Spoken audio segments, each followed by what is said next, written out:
दिल्ली के आरआर अस्पताल में भर्ती पूर्व राष्ट्रपति प्रणब मुखर्जी की हालत में कोई सुधार नहीं हुआ। दिल्ली से जयपुर पहुंचे सचिन पायलट के समर्थकों ने उनका जोरदार स्वागत किया और नारेबाजी की। न्यूज 18 से खास बातचीत में सचिन पायलट ने उनके खिलाफ हुई बयानबाजी को दुर्भाग्यपूर्ण बताया। राजस्थान के जैसलमेर में कांग्रेस विधायक दल की एक बैठक हुई, जिसमें विधायकों को सचिन पायलट और उनके समर्थकों के खिलाफ बयानबाजी से बचने की सलाह दी गई। सीएम अशोक गहलोत ने पायलट की नाराजगी दूर करने की कोशिश करने का वादा किया। पायलट गुट के 3 निर्दलीय विधायकों ने जयपुर में सीएम अशोक गहलोत से मुलाकात की। खबर है कि ईडी ने रिया चक्रवर्ती, उसके भाई और पिता के मोबाइल फोन जब्त कर लिए, जिनकी अब फॉरेंसिक जांच करवाई जाएगी। चुनाव आयोग ने कोरोना की वजह से बिहार विधानसभा चुनाव टालने से इंकार कर दिया। आरजेडी ने बिहार विधानसभा चुनाव बैलेट पेपर से करवाने की सलाह दी। भीम आर्मी के नेता चंद्रशेखर ने बिहार में सभी विधानसभा सीटों पर चुनाव लड़ने का ऐलान किया। राजस्थान विधानसभा सत्र शुरू होने तक कांग्रेस विधायकों को जैसलमेर से फिर जयपुर के होटल में रखा जाएगा। सचिन पायलट की कांग्रेस में वापसी पर समर्थकों ने टोंक में पटाखे फोड़कर जश्न मनाया। जम्मू कश्मीर में 16 अगस्त से सभी धार्मिक स्थलों को खोलने की इजाजत दे दी गई। मुख्य न्यायाधीश को कुछ छात्रों ने एक चिट्ठी लिखी और सीबीएसई बोर्ड की 10वीं और 12वीं की कंपार्टमेंट परीक्षाएं रद्द करने की मांग की। जम्मू कश्मीर के पुलवामा में हुई मुठभेड़ में एक जवान घायल हो गया। मशहूर शायर राहत इंदौरी को इंदौर के कब्रिस्तान में सुपुर्दे खाक किया गया। दिल्ली में होटल, साप्ताहिक बाजार और जिम खोलने की मांग करते हुए कुछ लोगों ने उपराज्यपाल के खिलाफ प्रदर्शन किया। बीजेपी ने यूपी में होने वाले राज्यसभा उपचुनाव के लिए जयप्रकाश निषाद को उम्मीदवार बनाया। उन्नाव से बीजेपी सांसद साक्षी महाराज ने पाकिस्तान के नंबर से धमकी भरे फोन मिलने की शिकायत दर्ज करवाई। जन्माष्टमी के ठीक पहले वृंदावन के इस्कॉन मंदिर को सील करना पड़ा, क्योंकि वहां 22 लोग कोरोना पॉजिटिव पाए गए। कोरोना की वजह से मथुरा में जन्माष्टमी कृष्ण मंदिर को भी श्रद्धालुओं के लिए बंद किया गया। नवी मुंबई में एमएनएस ने बिजली विभाग पर कुछ लोगों की बढ़े हुए बिल भेजने का आरोप लगाया और दफ्तर में तोड़फोड़ भी की। दिल्ली की रोहिणी पुलिस ने 3 हुक्का बार पर छापेमारी की, 100 से ज्यादा लोगों को पकड़ लिया। महाराष्ट्र में निर्दलीय विधायक और कैबिनेट मंत्री शंकरराव गडाख शिवसेना में शामिल हो गए। दिल्ली पुलिस ने 8 किलो हेरोइन के साथ एक आरोपी को पकड़ लिया। दिल्ली के सराय रोहिल्ला रेलवे स्टेशन पर एक मां अपनी नवजात को फेंक कर चली गई, लेकिन बाद में पुलिस ने उस महिला को ढूंढकर उसकी बच्ची सौंप दी। केंद्र ने राज्यों को बाढ़ प्रभावित लोगों के घरों तक राशन पहुंचाने का निर्देश दिया। वेंकैया नायडू को बतौर उपराष्ट्रपति 3 साल पूरे हो गए, जिस पर राष्ट्रपति ने उन्हें बधाई दी। कृष्ण जन्माष्टमी के मौके पर यूपी के सीएम योगी आदित्यनाथ ने गोरखपुर में पूजा की। यूपी के शाहजहांपुर में पुलिस ने एक अवैध हथियार फैक्ट्री पर छापा मारा और 2 तस्करों को गिरफ्तार कर लिया। बिहार के छपरा में बाढ़ की वजह से एक मकान अचानक गिर गया। गनीमत ये रही कि हादसे से पहले ही मकान को खाली करवा लिया गया था। देहरादून में बारिश का पानी भरने से नाराज कुछ लोगों ने विधायक हरबंस कपूर का घेराव किया।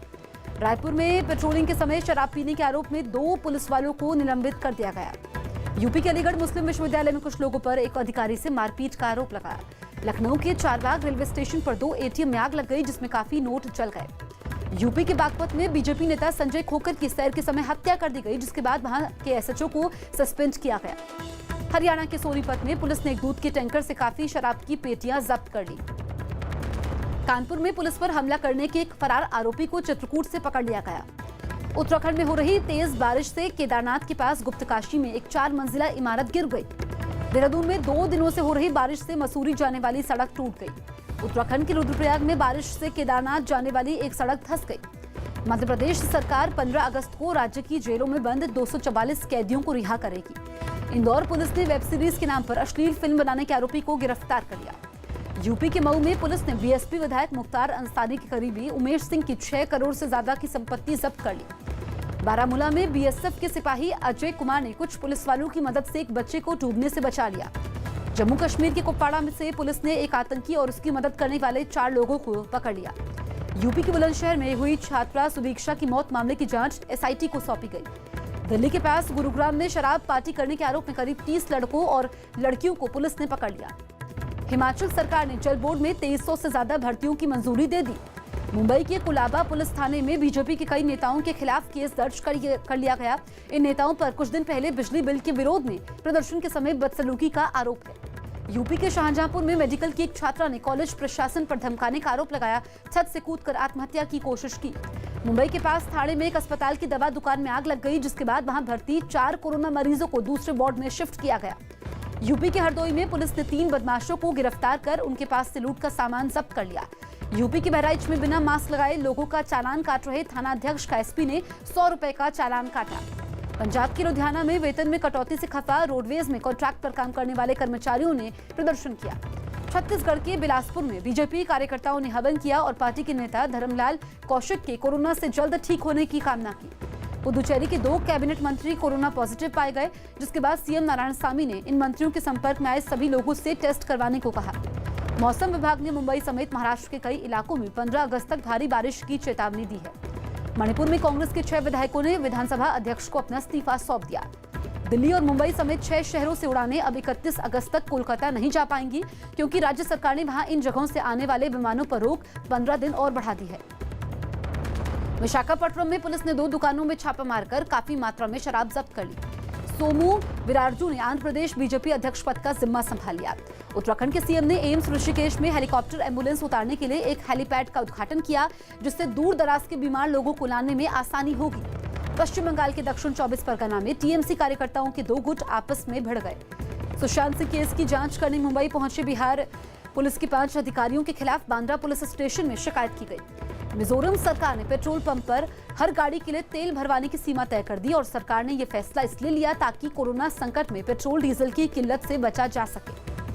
बिहार के सीएम नीतीश कुमार ने जन्माष्टमी की बधाई दी, लेकिन कोरोना से भी बचकर रहने की सलाह दी। तेलंगाना में बीजेपी ने कुछ निजी अस्पतालों पर मरीजों से ज्यादा पैसे लेने का आरोप लगाया और कई जगहों पर प्रदर्शन भी किया। बीजेपी सांसद अनंत कुमार हेगड़े ने दावा किया कि बीएसएनएल के निजीकरण के बाद 88,000 कर्मचारी निकाल दिए जाएंगे। अमेरिका में डेमोक्रेटिक पार्टी की भारतीय मूल की कमला हैरिस उपराष्ट्रपति पद की उम्मीदवार होंगी। रूस के राष्ट्रपति व्लादिमीर पुतिन ने कोरोना की पहली वैक्सीन तैयार करने का दावा किया और जानकारी दी कि उनकी बेटी को इसकी पहली वैक्सीन दी गई। मैक्सिको में एक बस हादसे में 13 लोगों की मौत हो गई, 25 से ज्यादा लोग घायल हो गए। लेबनान की राजधानी बेरूत में हुए धमाके के विरोध में लोगों ने फिर संसद के बाहर हिंसक प्रदर्शन किया। न्यूजीलैंड में 102 दिनों बाद कोरोना के 4 केस मिले, जिसके बाद ऑकलैंड में फिर सख्त लॉकडाउन लागू किया गया। यूरोपीय यूनियन ने भारत, नेपाल और बांग्लादेश में बाढ़ पीड़ितों की आर्थिक मदद का ऐलान किया। पाकिस्तान के पूर्व पीएम नवाज शरीफ की बेटी मरियम ने पुलिस पर हमला करने का आरोप लगाया। इंडोनेशिया ने कोरोना के टीके का इंसानों पर ट्रायल शुरू कर दिया। ब्राजील में अमेज़न के जंगलों में भड़की आग अब शहरी इलाकों और खेतों तक पहुंच गई। पाकिस्तान में लाहौर की एक मस्जिद में गाना शूट करने की इजाजत देने वाले 2 अधिकारियों को सस्पेंड किया गया और यही नहीं, इस वीडियो में काम करने वाली अभिनेत्री सबा कमर को जान से मारने की धमकी दी गई। खबर है कि बेलारूस में राष्ट्रपति का चुनाव हारने वाले विपक्ष की उम्मीदवार स्वेतलाना देश छोड़कर फरार हो गई, क्योंकि उन्हें वहां बदले की कार्रवाई का डर था। रूस के गैस स्टेशन में धमाका होने से 12 से ज्यादा लोग घायल हो गए। हांगकांग में एक अखबार के संस्थापक समेत 7 लोगों को नए सुरक्षा कानून के तहत गिरफ्तार किया गया। 15 अगस्त को न्यूयॉर्क के टाइम्स स्क्वायर पर पहली बार तिरंगा फहराया जाएगा। सरकार ने कुछ देशों को छोड़कर चावल के निर्यात की शर्तों में ढील दे दी। जून में औद्योगिक उत्पादन दर -16.6% रही। हॉकी खिलाड़ी मनदीप सिंह को कोरोना से तबीयत बिगड़ने के बाद बेंगलुरु के अस्पताल में भर्ती करवाया गया। हार्दिक पांड्या ने सोशल मीडिया पर वीडियो शेयर किया, जिसमें वो कसरत करते दिखाई दिए। कोरोना की वजह से लंका प्रीमियर लीग फिलहाल टल गई। श्रीलंका में विदेशी खिलाड़ियों के क्वारंटीन के नियमों की वजह से इस टूर्नामेंट को टालने का फैसला लिया गया।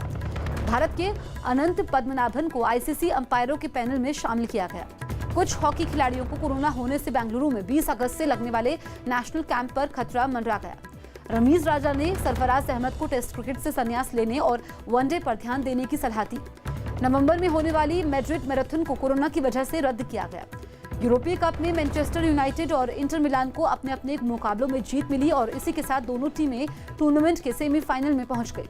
खबर है कि फेफड़ों की कैंसर से जूझ रहे संजय दत्त जल्द ही इलाज के लिए विदेश जाएंगे। कोरोना से ठीक होने के बाद अभिषेक बच्चन ने सोशल मीडिया पर एक वीडियो शेयर किया और अपने प्रशंसकों को धन्यवाद दिया। ईडी ने सुशांत की बहन मीतू सिंह से मुंबई में पूछताछ की। ईडी ने सुशांत के घर में रहे सिद्धार्थ से फिर पूछताछ की। गोरखपुर की एक लड़की ने पैर की सर्जरी के लिए मदद की गुहार लगाई, जिसके बाद सोनू सूद ने इसका खर्चा उठाने का ऐलान किया। अमिताभ बच्चन ने जन्माष्टमी पर सभी को बधाई